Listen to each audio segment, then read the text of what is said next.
Let's talk about Archie Campbell. Archie was in from the very beginning with the producers. Producers would tell Archie what they were trying to do. Archie could tell them how to do it. Archie had a catalog of jokes and situations and skits that would rival Bob Hope. And they said Bob Hope had one of the largest catalogs of jokes and situations that ever was. And Archie had the same thing. He had the foresight to know that there is a future for all these jokes that I'm doing now, I'm writing now, in which Archie was also hired as a writer and performer. And so he was in at the beginning, and I guess you'd call him a co-creator to Hee Haw, because they would come to him and say, we need a skit of some kind.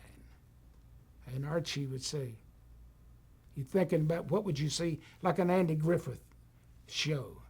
They picked out familiar things, you know, the sheriff's office in a little town with the sheriff that didn't carry a gun because he knew everybody in town, tell them to go lock themselves up.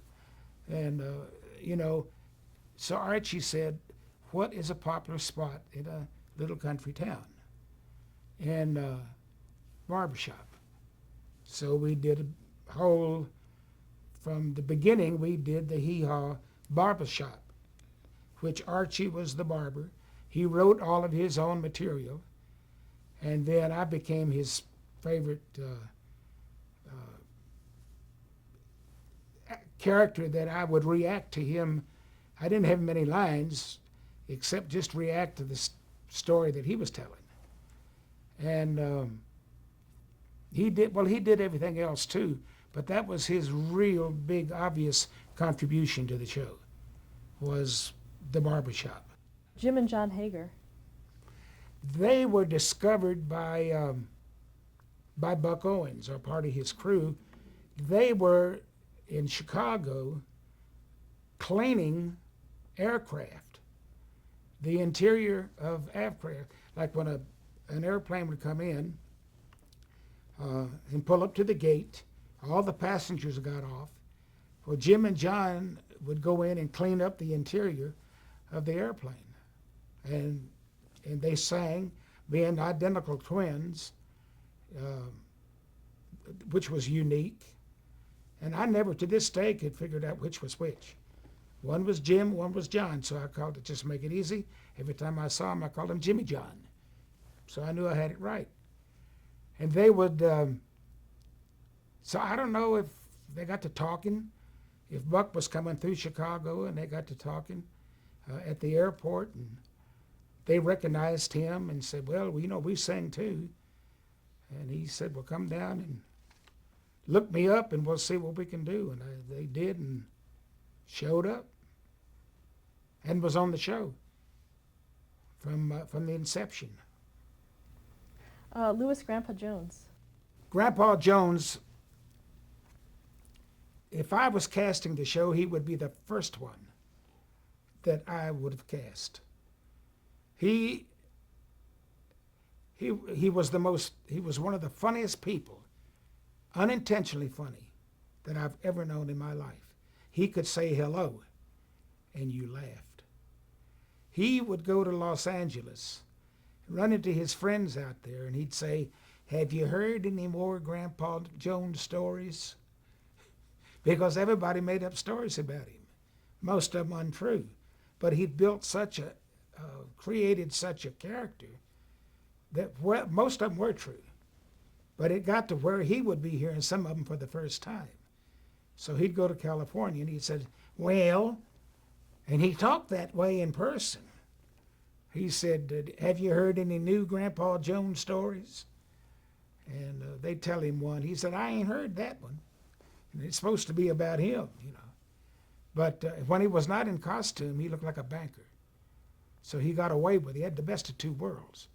He could go anywhere he wanted to and not be interrupted or disturbed, put his outfit on, and became everybody's grandpa. David Stringbean Aikman. Stringbean. He's another one. If you're looking for authenticity, it would be, nobody ever called him David Aikman. Everybody, well, like they never called Grandpa Jones Lewis Marshall, which is his real name, Lewis Marshall Jones, and David Aikman was always Stringbean, or as we all called him, String, and we all called Grandpa Paul.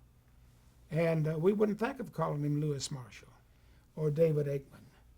And he's another, if you're looking for the realness of what you're trying to portray, those two would be top of the list. Now you can get characters, great actors, great impersonators, but they're not going to be real to those people out there that are looking and watching. And they can see, it's one thing about a television camera. It looks inside your soul. And if you're not real, the public picks it up. And with Grandpa and Stringbean, they saw they were real. Well, he's just like an old boy I know lives down the road here. He reminds me of old so-and-so. Because they believed in who they were. Because what you saw is what you got. What were Stringbean's talents? He played banjo and told jokes. Him and Grandpa very, very similar in their presentation. But his talent really was he sang old, borderline folk songs and played old-timey styled banjo right out of Appalachia. He was good musician in that style. He had not been spoiled with anything new going on. He couldn't tell you two people on the top 10 list for $1 million. But he enjoyed life. George Lindsey.